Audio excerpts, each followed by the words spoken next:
Hello, and in today's video, I'm going to show you how Dither Boy's preset and palette files work, both for importing, creating your own, or exporting and sharing anything you might make in Dither Boy, either with another user or backing them up for later, or however you want to use either of those systems. I've been putting out a lot of these files in my recent content, so there's a good chance you might not fully know how they all work. So I'm just going to show you the basics of this today, and that is it. So I've got Dither Boy open here, and to get started, I'm just going to import something. So I've got Scared 3D Dither Boy open here, and I'm just going to set up a dither that I like to use whenever I use these 3D renders of Dither Boy, which is a Bayer void with one of the source color palettes. And I always include the tint and the glow and a little bit of chromatic aberration as well. If you want to know how they work, I did cover those in the previous beginner's guide videos, so you can go have a look earlier in this playlist if you like. But here I've got a dither which has like a custom setup on it. It's got a slightly customized color palette on it, so I went from the source one and just changed a couple of these values. And it's a really specific dither setup that I always use for the 3D Dither Boy characters. So let's say I'm working with someone on a collab, or I want to just share this exact setup for the 3D character, both the palette and the preset, with someone I'm working with, or with you watching this video, or anyone else who has Dither Boy. There's two files I can get from this setup. The first is the color palette. So if you come down to this color palette section, if you can't see it, there is a chance you've collapsed it. So just make sure you click on color palette and it'll expand. And down here at the bottom of your list of colors, you've got add color, import palette, and export palette. So here I can click on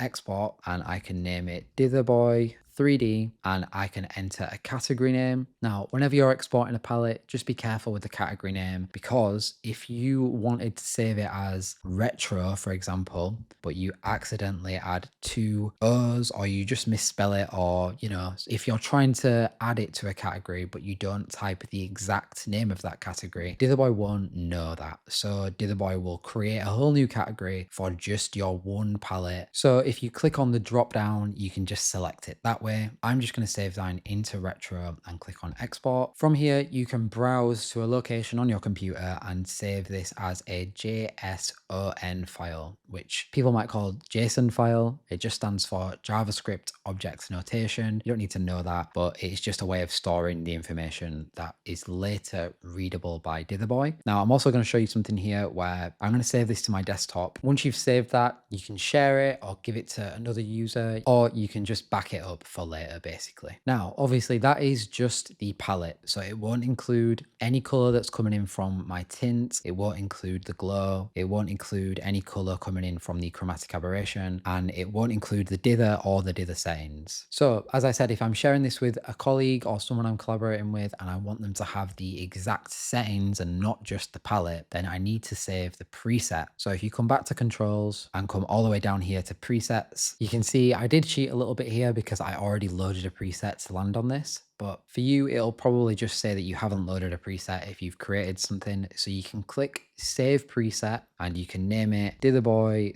3D character or whatever you want, and add a quick description. So I'll just write from the beginner's guide video and click save. So I've got a load of other presets installed here. So if I just load Jack's glitch art preset, which is from an earlier video I made, and click on load, it will just load in the effect I created in that video. And then if I come back here and go back to Dither Boy 3D character, click on load, it will reload the settings I just saved. If you've got a lot of presets installed, you can filter by category. So up here in your dithering menu, you've got different categories of dithering algorithms. So let's say I'm looking for the Dither Boy 3D character one, and I can't find it in my menu because I've got too many installed, but I know that it uses an ordered dither. So I click on category, I click on ordered, and now it will only show me the ordered dither presets. It just happens I do have quite a lot of ordered dither presets saved as well, but if you only had just this one, then this would be the only one there. Nothing changes when you select a category. You still choose the one you want and then click on load. If a preset uses animation, then it will give you the option to load it anywhere on a still image or switch to animation. So in this case, if I click switch to animation, it's going to prompt me to choose my duration and frame rate and stuff, and then it will load in the effect from the preset. This one's got some temporal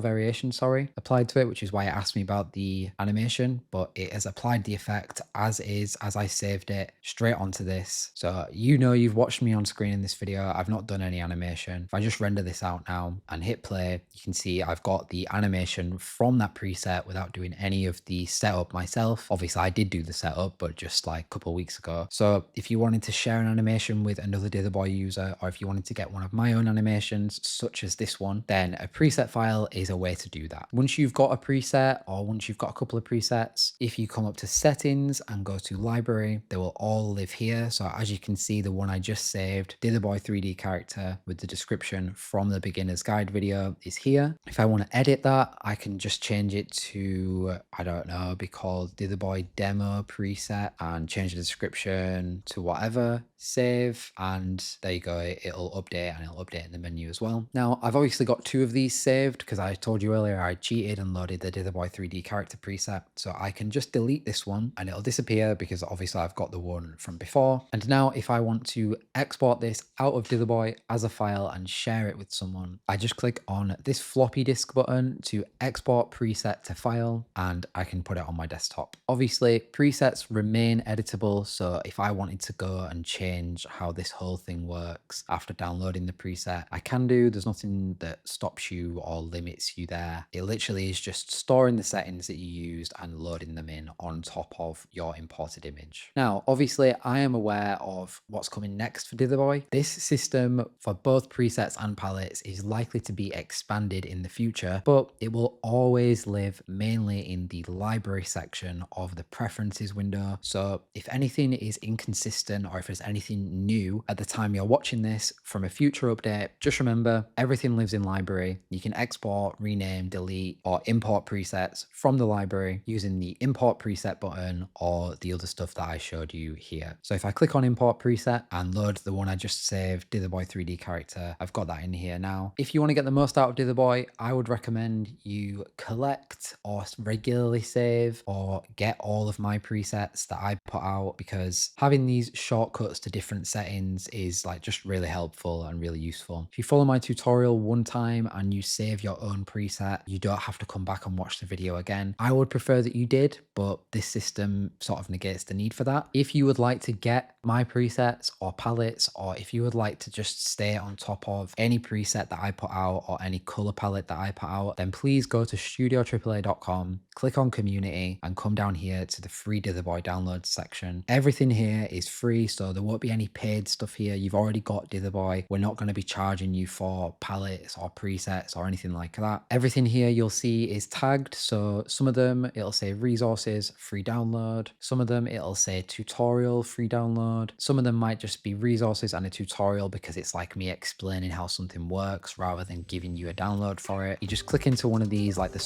summertime palettes, come down, hit download. You've got to quickly verify you're a human so that we don't get botted. And yeah, that's it. You can get whatever it is that I've put out. That's it for this video. For the presets that I loaded in here, they are all available on the community page, so I will leave that linked below. If you create any presets or if you create any palettes that you would like to share, then if you hit settings and go to Discord, you can share them in there. I'd love to see what you make. Thank you for watching, and I will see you in the next one.